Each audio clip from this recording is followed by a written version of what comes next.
I don't understand. Ganba, why am I in this pot?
Hello, this is Wazo X Wazwo, and welcome to another edition of What's Rotten in the Art World. This is a bit of a milestone. This is part 10, so we're moving along. You're probably wondering right away what I'm wearing and what that introduction was all about. Well, I was just in the Udaipur Bazaar. I was just there earlier today. I was with Ganpat on the bike, and we found these at the shop that sells costuming, masks and costuming for Gauri dancers. And Gauri dancers are a very local Rajasthani Mewar, particular to Mewar, sort of dance performance that happens near August, generally near the tail end of the monsoons. And it's actually the subject of my next book, but I'm not here to hawk a new book. I'm here to talk about other things. Anyway, these caught my eye at the shop. There are two different types of, I want to call them shrunken heads. Two different, but they're not. They're actually representative of heads that would maybe go with Kali, the goddess Kali, or Durga. But these heads are nakli in the Hindi word, which means fake. They're made out of plastic, though they look kind of cool. They're skulls. And these heads here, these are asli. These are the real heads like would be used in a Gauri performance, originally, whatever that means. But these are made out of paper mache, and they're hand painted, and they're really pretty cool. So I really like the paper mache ones much better than the, I have to get this looking in the right direction, much better than these plastic ones. But unfortunately, the plastic ones are becoming more popular, of course, unfortunately, because they look a little bit more realistic. But if you're really going for a realism in the sense of historical, you go for the paper mache ones. But that's all besides the point. Today, what I want to talk about basically is photography. And it's several different aspects. This is a very hard video for me to make because there's so much here to talk about, I really don't know where to begin. I think I'll start talking about Edward Curtis, because Edward Curtis was the photographer that greatly inspired me in my youth. He was originally from my home state of Wisconsin. He became most famous for his multi-volume set, The North American Indian. He was shooting when it was really difficult to make photographs. He was shooting with glass plate negatives and I believe wet collodion negatives. I mean, what he did was not an easy process. And to me, he made one of the most beautiful volumes of works ever produced. Now, this is highly, highly debatable because people love to pick on Edward Curtis. They love to pick on him because he was not at all ethnographically correct, and yet he made pretenses of being an ethnographer. Of course, he was a product of his time, He was not born wealthy. He managed to scrape together some money. He managed to open a photo studio in Seattle, I believe it was. And just by chance, one of his very first portraits that he made ended up being this very old Indian woman who was a princess of an Indian tribe. And this photograph that he made managed to catch the eye of some local scientists, people who had been trained in ethnography. Curtis was never trained in anything. He wasn't trained in photography. He was self-taught. He wasn't trained in science at all. He certainly wasn't trained in ethnography. And yet somehow he ended up, as the times were at the time, following a photographic expedition, an ethnographic expedition to document what was considered the vanishing race of the North American Indian, which had by that time been, well, not exterminated, but close. Their numbers had been drastically reduced, much through outright warfare, much more so through disease, which the Europeans brought with them. There was a lot of disease that the Native American population was not immune to because they hadn't grown up in a European environment, and so they were wiped out very quickly by disease. But certainly warfare, the onslaught of the Europeans, led to a large part to their downfall. You can look at Edward Curtis's photographs and you can scoff at them. You can very easily scoff at them if you're coming from an ethnographic background, if you're coming from a scientific background.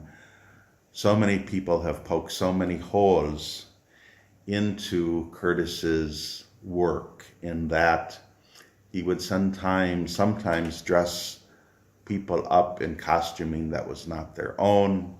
He would sometimes ask them to perform dances that weren't authentic to their tribe, and then photograph them doing such.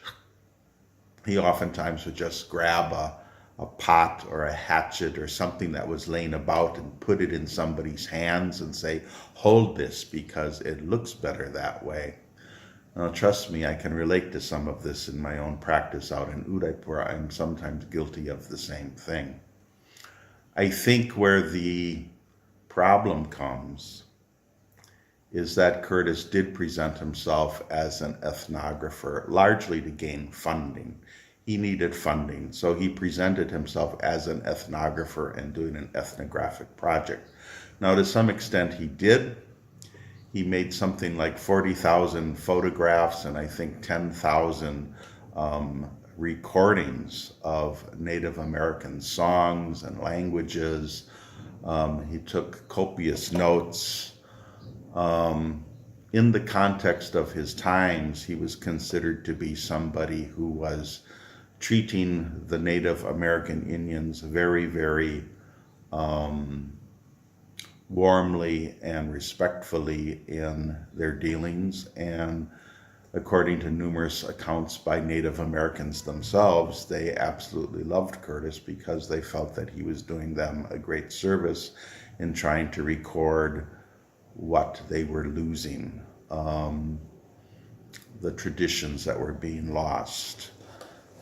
Somewhat like I feel about the Gauri dancers, which I fear over the next several years will probably become only a tourist attraction in places like Udaipur and will probably lose their actual significance in places in the villages, which is now where they actually perform. That change is possibly inevitable. I find it sad. Okay. But what I want to say basically is you look at what Curtis did and people will say, well, he was imparting a false spirituality onto the North American Indian, a construct that Europeans wish to project upon the North American Indian, of spirituality that was far different than the actual spirituality of the North American Indian tribes themselves, of which there were many, and they were various and diverse. Possibly that's true. Quite probably that's true. But there's another flip side to it, and the flip side is, if Edward Curtis did not do what he did, if he did not undertake his project, as flawed as it is, as flawed as it was and remains, so much of that history would have been lost. We would not have known what so many of these people looked like. We would not have known what they wore. We would not have known how they had pain in their eyes, how they were suffering sometimes, but also how they continued on with their life, tried to make do the best they could. He created a very poignant portrait of a people, and he did it in a pictorialist fashion. I mean, pictorialism is so out of fashion now. You know, the photographic world really frowns on pictorialism these days for one reason or another. Everybody wants documentary, hardcore documentary, or self-performance, performative art captured as photography. Seems to be the going thing. But pictorialist photography, there's something marvelous there. There's something marvelous when a photograph becomes so beautiful. It becomes like a painting.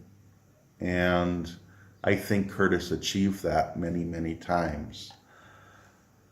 This video is becoming a huge hymn of praise toward Edward Curtis, which is rather strange. That's not what I intended it to be. I intended it to be much more of an exploration as photography, as thought of as an art form, or is thought of as documentary function. I think we have to keep those two functions of photography separate, because they are two separate functions, and there's no saying that a photograph that fails as documentary evidence cannot still be incredibly beautiful and cannot still hold a lot of non-factual truth. And I know this is getting into dangerous territory. This is getting into alternative facts, and people will take me apart for that.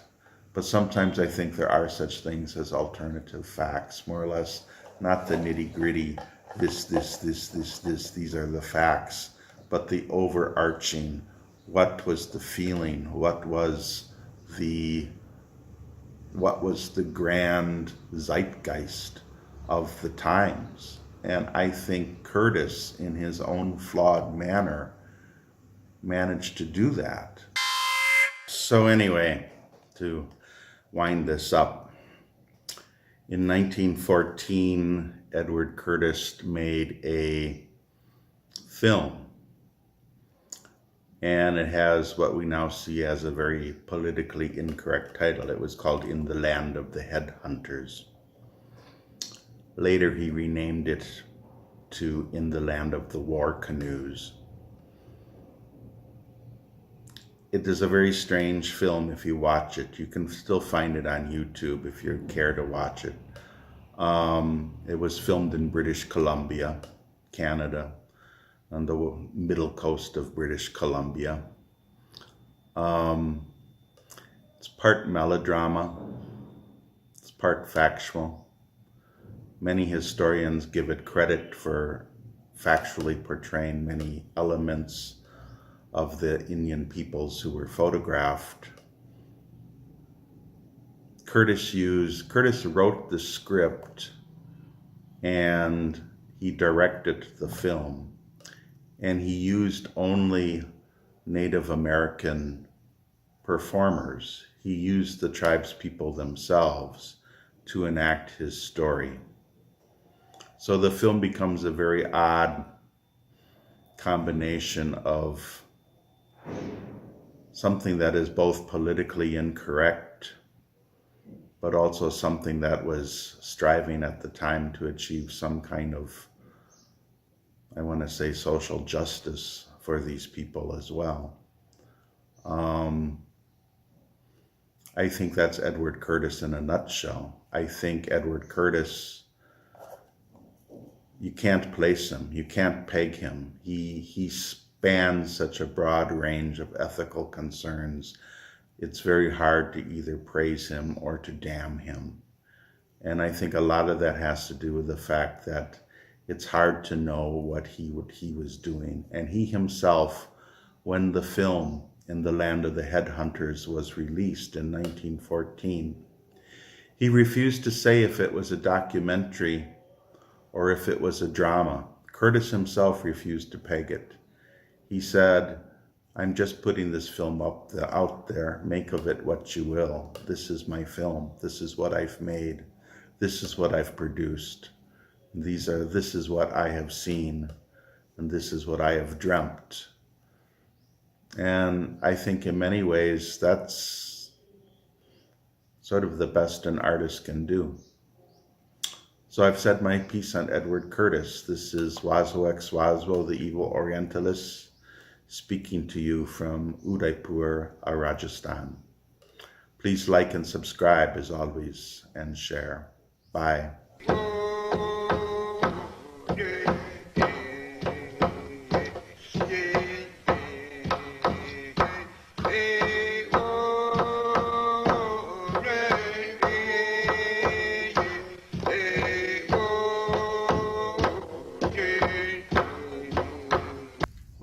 What's he doing? I don't know. Those are matches. No.